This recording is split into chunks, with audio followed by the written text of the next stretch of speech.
In this video, we're going to talk about how to do dilutions and how to do the calculations for dilution.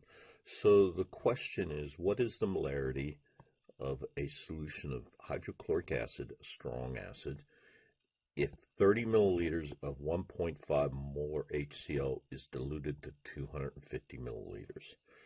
So I start writing down what I know, and I know that the molarity of the HCl,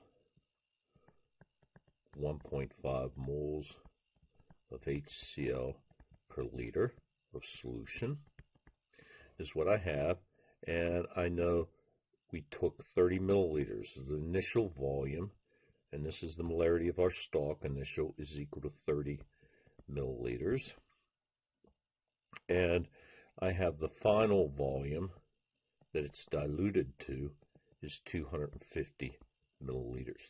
Now, the equation we use for this is M1 V1 equal M2 V2. And the reason we use this is M1 times V1 is the molarity times the volume, 30 milliliters, times the molarity, 1.5 moles of HCl per liter. And that is going to give us moles. So if I do the conversions, moles. So the conversion is 1,000 milliliters per liter. And if I look at my units, my liters cancel and I get moles. And that's going to be the moles that go into our solution. So what we're doing here, we're dumping in our 250 milliliter volumetric flask 30 milliliters of solution down here at the bottom, and we're diluting with water, which I'll make green, up to the top to 250 milliliters total. We get our meniscus. That is the moles that is in here. That is the moles of HCl that is in this flask, and it doesn't change. All I did was I diluted. So on the other side, I have 250 milliliters times the molarity, and then if I got to convert that to 1,000 milliliters per liter, because I know my units in molarity are moles per liter. But a funny thing happens is my conversions cancel on each side, so I really don't ever have to put them in. The only thing I need to do is maintain the same volume units on each side.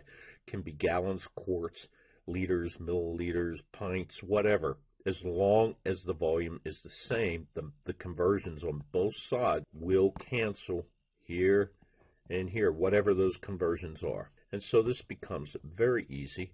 Let me rewrite it. I have 30 milliliters times 1.5 moles of HCl per liter of solution equal 250 milliliters times the molarity, M1 V1 equal M2 V2, and I get the molarity of the solution equals 0.18 molar.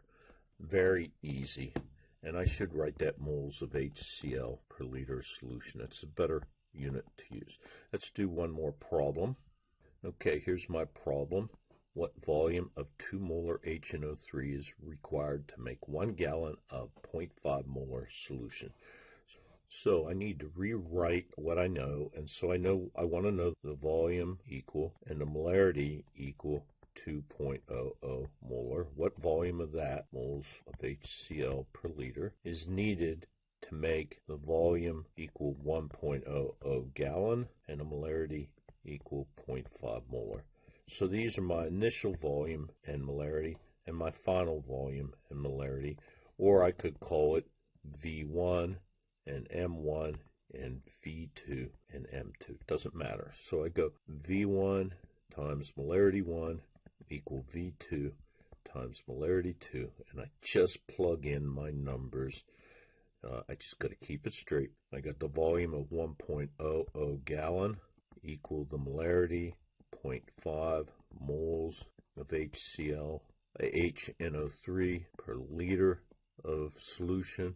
And on this side, I have V1 times the molarity is 2.00 moles of HNO3, nitric acid, per liter of solution.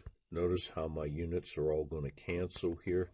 The moles, liters, and I'm left with gallons in my answer. And so when I solve this, I get V1 equal 1 times 0.5 divided by 2, and I get 0.25 gallons, the final volume, or the gallons of my 2.00 molar HCl. So there's a couple problems for you. Do some of the problems and think about them when you do them.